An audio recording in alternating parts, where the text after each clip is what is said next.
Assalamualaikum warahmatullahi wabarakatuh. Hai teman Gia, welcome back my channel.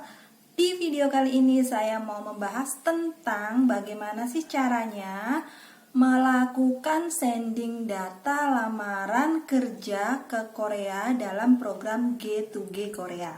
Seperti apa pembahasan saya kali ini? Simak video ini sampai selesai, jangan kemana-mana. Sijak aja.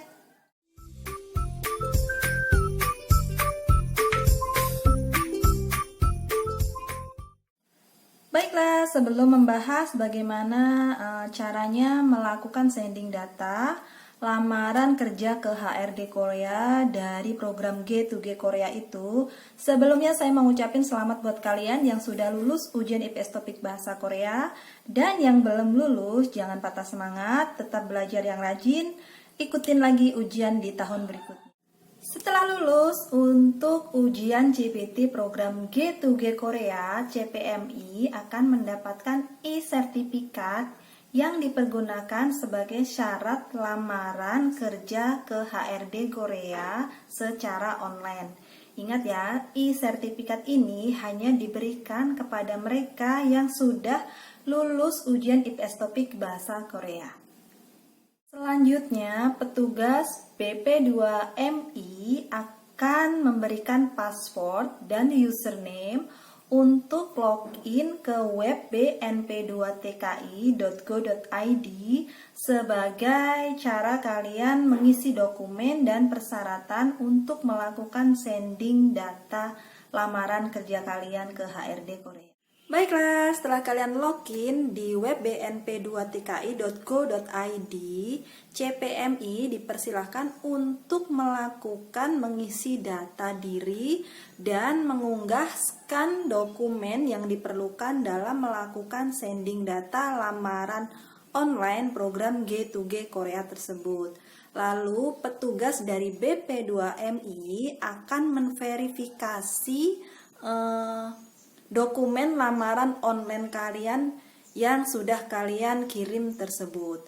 Nah, setelah itu kalian tinggal menunggu informasi dari BP2MI dan memantau memantau itu perkembangan akun IPS topik kalian. Nah, perlu diperhatikan juga sebelum kalian klik tombol OK, kalian harus memperhatikan dalam mengunggah beberapa dokumen dan persyaratan yang digunakan untuk melakukan sending data lamaran online kerja ke Korea tersebut.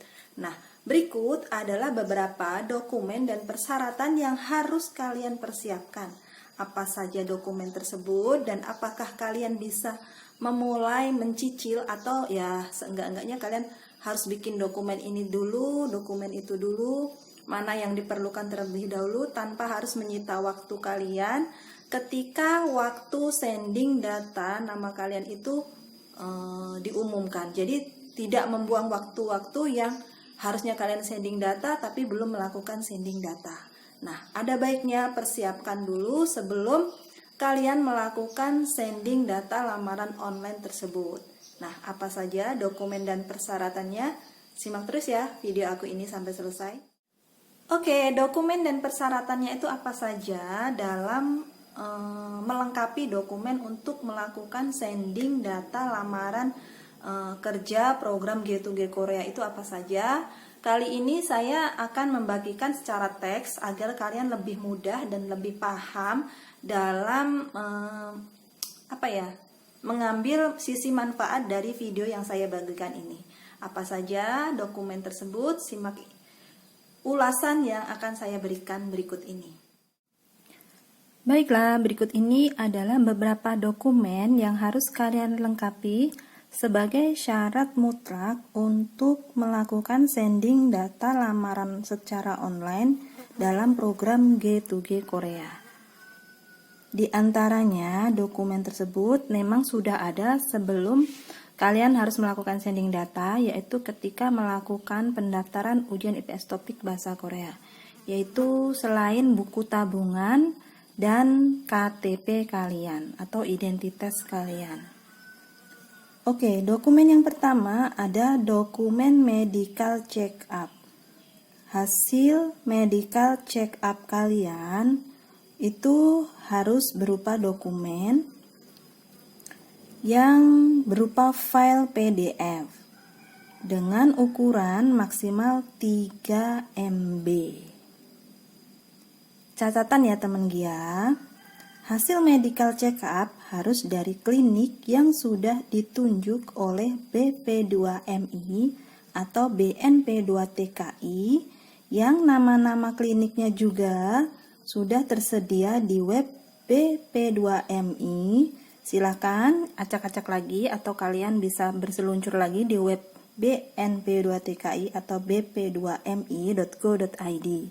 Silahkan ya, kalian cari lagi nama-nama klinik yang sesuai dekat di daerah tempat tinggal kalian. Dokumen yang kedua ada buku paspor.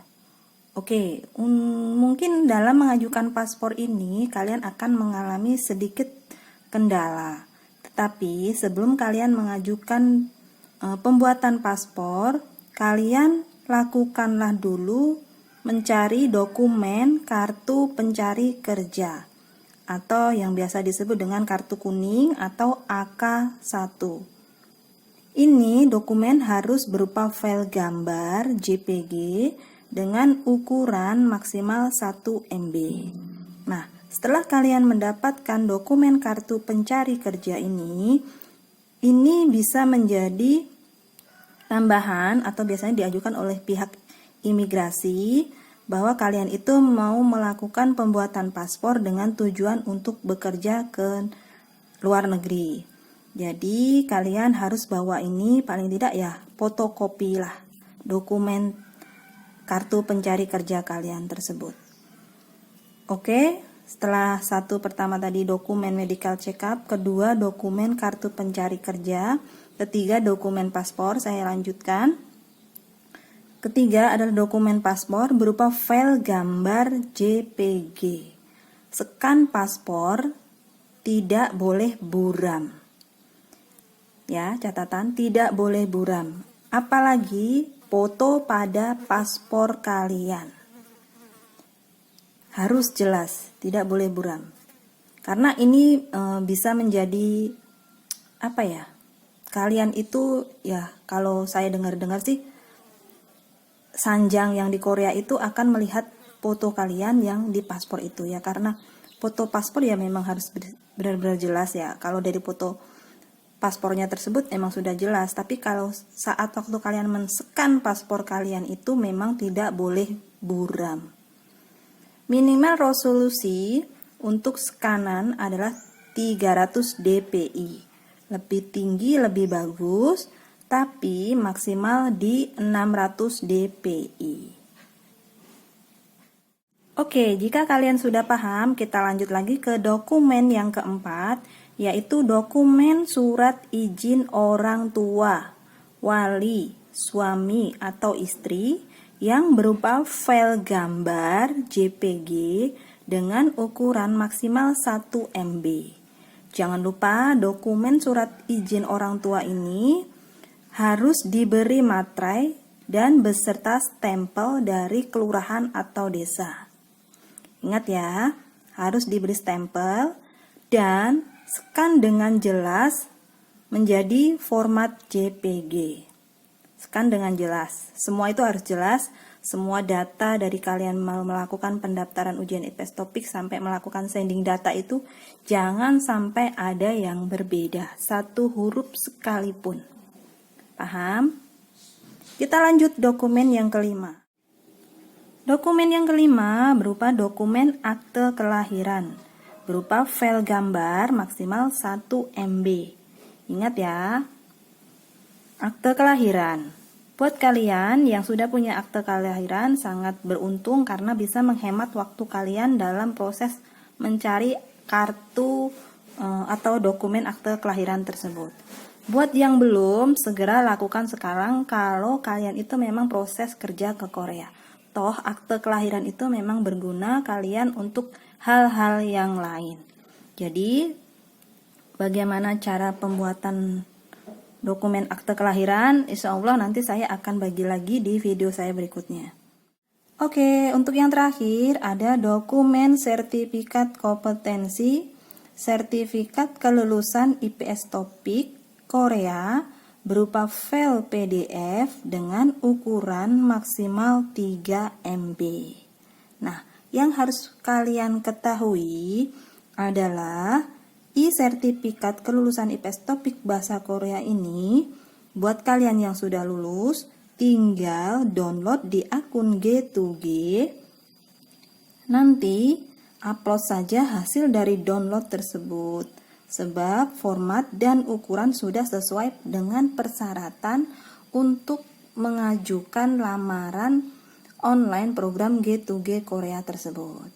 Nah, sampai di sini mudah-mudahan kalian bisa mempersiapkannya dengan baik, dokumen dan persyaratan untuk melakukan sending data.